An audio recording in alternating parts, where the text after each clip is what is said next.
আসসালামু আলাইকুম। আপনাদেরকে আমার এই চ্যানেলে স্বাগত। আজকে আমি মাইগ্রেন নিয়ে আলোচনা করব। আসলে মাইগ্রেন কাকে বলে এটা আগে জানা দরকার। আসলে মাথা ব্যথা করলে সেটাকে মাইগ্রেন বলে না। আসলে মাইগ্রেন বলতে আধ কপালে মাথা ব্যথা বা শিরশুল বোঝায়।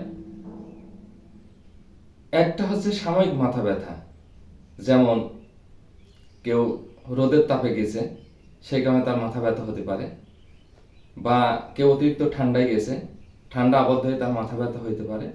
এটাকে ঠিক মাইগ্রেন বলে না। এটা একটা সাময়িক সমস্যা এবং এর চিকিৎসা খুবই হালকা।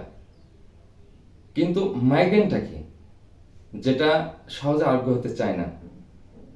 মানুষের মাথায় যে সেন্সরি নার্ভ আছে, এই সেন্সরি নার্ভের গোলযোগ বা ভ্যাসোমোটর স্নায়ুর উত্তেজনার জন্য ক্ষুদ্র ক্ষুদ্র ধমনী সংকুচিত হয়ে যে রক্তের চাপ সৃষ্টি হয়, অর্থাৎ মাথার ভিতরে রক্ত চলাচলের যে স্বাভাবিক গতি, এই স্বাভাবিক গতি যখন সে বাধাগ্রস্ত হয়, তখনই সেখানে ব্যথা উৎপন্ন হয়। এটা হলো মূলত মাইগ্রেন। এই মাইগ্রেন সহজে আরোগ্য হতে চায় না বলে রোগীদের ধারণা। কারণ রোগীরা দীর্ঘদিন ধরে বিভিন্ন ডাক্তারের কাছে চিকিৎসা হওয়ার পরে তার আরোগ্য হয় না। তখন ডাক্তার বলে যে মাইগ্রেন কখন আরোগ্য হয় না, কারণ রক্তের চাপ যখন কমে যাবে, 40 থেকে 45 বছর বয়স যখন হবে, তখন মাইগ্রেন এমনি এমনি চলে যাবে। কিন্তু হোমিওপ্যাথি কি বলে? হোমিওপ্যাথি কি তাই বলে যে মাইগ্রেন কখন আরোগ্য হয় না? যে না, হোমিওপ্যাথিতে মাইগ্রেন আরোগ্য হয়। তো মাইগ্রেন এই মূল কারণ ছাড়া কারো কারো ক্ষেত্রে ভিন্ন ভিন্ন কারণ হইতে পারে।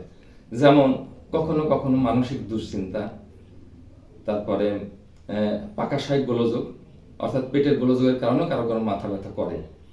তারপর অতিরিক্ত রৌদ্র তাপে যারা কাজ করে তাদের মাথা ব্যথা করে। তারপরে মানসিক চাপ এবং যাদের ঘুম নিয়মিত হয় না, অল্প ঘুম হয়, এবং যারা দুশ্চিন্তাগ্রস্ত, বেশি দুশ্চিন্তা করে, তাদের এই মাইগ্রেন হয়।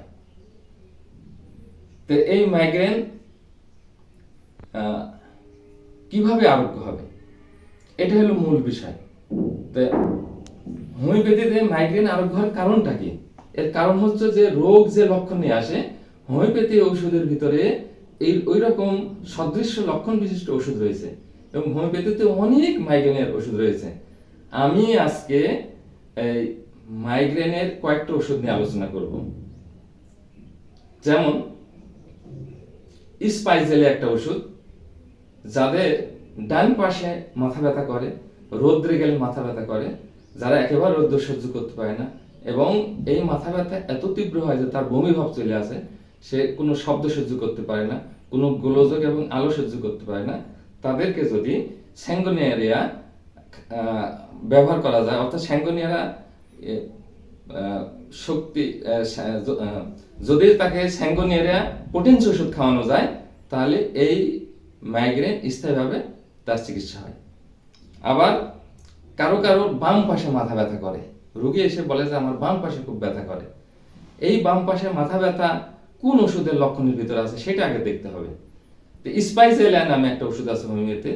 এই স্পাইজেলা ওষুধ যদি তাকে পোটেন্সি ওষুধ খাওয়ানো যায়, তাহলে বাম পাশের মাথা ব্যথা সেটা যত তীব্রই হোক না কেন, কেউ কেউ বলে যে আমার এই বাম পাশের শিরাগুলো ফুলে ফুলে ওঠে, এত তীব্র যন্ত্রণা, তারপরও এই স্পাইজেলা খেলে পারে তার মাথা ব্যথা আরোগ্য হবে। তারপর হোমিওপ্যাথিতে ন্যাপটামিওর নামে একটি ওষুধ আছে। এই ন্যাপটামিওর ওষুধের বৈশিষ্ট্য হলো, যে সমস্ত রোগীর মাথা যন্ত্রণা সাধারণত সকাল 9টা থেকে 11টার ভিতরে শুরু হয়, এবং রৌদ্র তাপ বৃদ্ধির সাথে সাথে তার মাথা যন্ত্রণা বৃদ্ধি পায়। আবার যখন সূর্য পশ্চিম দিকে হেলে যায়, সূর্যাস্ত হয়, তত তার মাথা ব্যথা আস্তে আস্তে কমতে থাকে। এই লক্ষণ নিয়ে যদি কারো মাথা যন্ত্রণা আসে, তাহলে পরে তার মাথা ব্যথা ন্যাপটামিওরে আরোগ্য হয়। সাধারণত এই সমস্ত রোগীদের মাথা ব্যথার বিশেষ বৈশিষ্ট্য হলো যে মাথার ভিতরে তীব্র যন্ত্রণা করে এবং মনে হয় যেন হাতুড়ি পিটানোর মতো মাথা যন্ত্রণা। তো এই সমস্ত রোগীদের যদি ন্যাপটামিওর খাওয়ানো যায়, তাহলে মাথা ব্যথা স্থায়ীভাবে আরোগ্য হয়। মাথা ব্যথা আরেকটা লক্ষণ হলো যে যাদের মাথার পিছন দিক থেকে ব্যথা শুরু হয়, হয়ে কপালে আসে, কপাল থেকে চোখের উপরে আসে। তো তো এ ধরনের লক্ষণ যে সমস্ত মাথা ব্যথার রোগী নিয়ে আসে, তাদের এই মাথা ব্যথা এত তীব্র যে তাদের কাছে মনে হয় যে তার চোখটা উপড়িয়ে যাবে এবং তীর বেঁধার মতো অনুভব হয়, এত তীব্র। ঠিক হোমিওপ্যাথিতে এরকম একটা ওষুধ আছে, ওষুধটার নাম হলো অ্যাক্টিয়া রেসিমোসা।